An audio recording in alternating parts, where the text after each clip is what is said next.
Welcome to bliss Bloom herbal. ఈరోజైతే మనం coffee soap ఎలా తయారు చేసుకోవాలో నేర్చుకుందామండి. ఇక్కడ నేను 100 గ్రామ్స్ అయితే సోప్ బేస్ తీసుకున్నాను.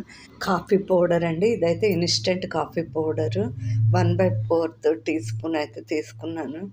జనరల్గా అయితే మనం సోప్ తయారు చేసేటప్పుడు కాఫీ బీన్స్ తీసుకొని దాన్ని గ్రాన్యువల్స్ అనమాట కాఫీ పౌడర్ చేయించేసి వాటిని సోప్ మేకింగ్లో ఉపయోగిస్తాం అనమాట. అది స్క్రబ్ సోప్గా కూడా ఉపయోగపడుతుంది. ఇందులో ఏంటంటే కాఫీ పౌడర్తో పాటుగా కాఫీ ఎసెన్షియల్ ఆయిల్ని కూడా తీసుకుంటాం అనమాట. ఈ సోప్ కూడా చాలా ఈజీగా పర్ఫెక్ట్గా చేసుకోవచ్చు. కాఫీ బీన్ అన్నది ఏం చేస్తుందంటే మంచి ఎక్స్ఫోలియేటింగ్ అండి, స్కిన్ని బ్రైట్ చేస్తుంది. అలాగే చాలా స్కిన్ బెనిఫిట్స్ అయితే ఉంటాయన్నమాట. ఎవరైతే కాఫీ లవర్స్ ఉంటారో వాళ్ళకైతే ఈ కాఫీ సోప్ అన్నది మార్నింగ్ మంచి రిఫ్రెష్మెంట్గా అయితే ఉంటుందండి. ఇంకొకటి ఏంటంటే కాఫీ పౌడర్ న్యాచురల్గా కూడా సోప్స్కి కలర్ని ఇస్తుంది అనమాట. ఇవి బిగినర్ ఫ్రెండ్లీ సోప్స్ అండి. ఇప్పుడైతే మనం చిన్నవాళ్ళ నుంచి పెద్దవాళ్ళ వరకు ఈజీగా తయారు చేసుకోగలిగిన సోప్స్ రెసిపీస్ అయితే చెప్తున్నాను. ఇక్కడ మీకు ఒక ఇంపార్టెంట్ విషయం చెప్పాలండి. ఇంతకుముందు మనం మిల్క్ తోటి ఇంకా కూడా న్యాచురల్ ఇంగ్రీడియంట్స్ తోటి సోప్ చేసాము. అవైతే కనుక మనం ఇమీడియట్గా యూజ్ చేసుకోవాలన్నమాట. అంటే ఏంటి, ఈరోజు తయారు చేసామా అది ఎక్కువ రోజులైతే షెల్ఫ్ లైఫ్ ఉండవు.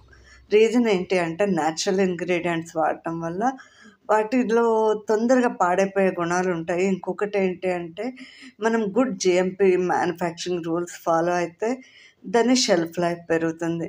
కానీ బిగినింగ్ స్టేజ్లో మనం అసలు తయారు చేయగలమన్న కాన్ఫిడెంట్ లెవెల్ పెంచాలి అనుకుని మనం ఈ మోటోకి వచ్చాం కాబట్టి తయారు చేసుకోండి చక్కగాను. తయారవ్వగానే ఈ మెల్ట్ అండ్ పోర్ సోప్స్ అయితే ఇమ్మీడియట్గా వాడచ్చు.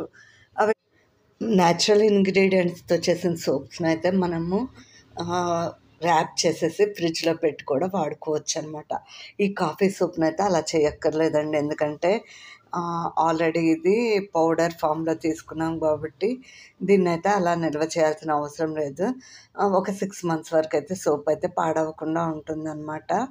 ఇక్కడ నేను చూస్తున్నారా ఒక 20 drops వరకు కాఫీ ఎసెన్షియల్ ఆయిల్ అనమాట. ఈ కాఫీ ఎసెన్షియల్ ఆయిల్ని మనం తీసుకొని వాడుతూ ఉన్నాము. 20 drops అండి, ఈ 20 drops సరిపోతుంది 100 grams సోప్కి.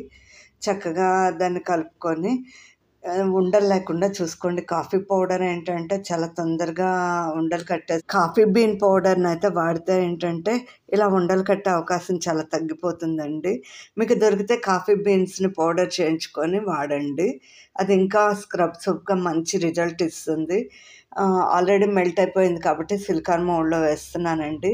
సిలికాన్ మోల్డ్లో వేసిన తర్వాత దాని మీద నురుగు అవి లోపల ఎయిర్ బబుల్స్ ఇవి రాకుండా ఐపీ తోటి చక్కగా కూడా స్ప్రే చేయండి. ఐసోప్రొఫైల్ ఆల్కహాల్ ఏం చేస్తుందంటే సోప్ లోపల ఎయిర్ బబుల్స్ని తీసేస్తుంది అనమాట.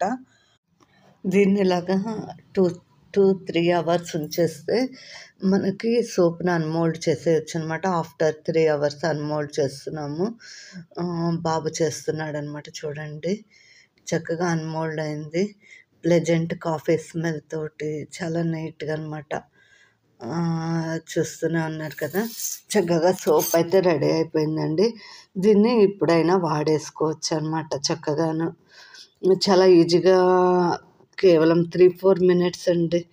2-3 hours తర్వాత సిలికాన్ మోల్డ్లో నుంచి అన్మోల్డ్ చేసి ఇమీడియట్గా కూడా వాడుకోవచ్చు.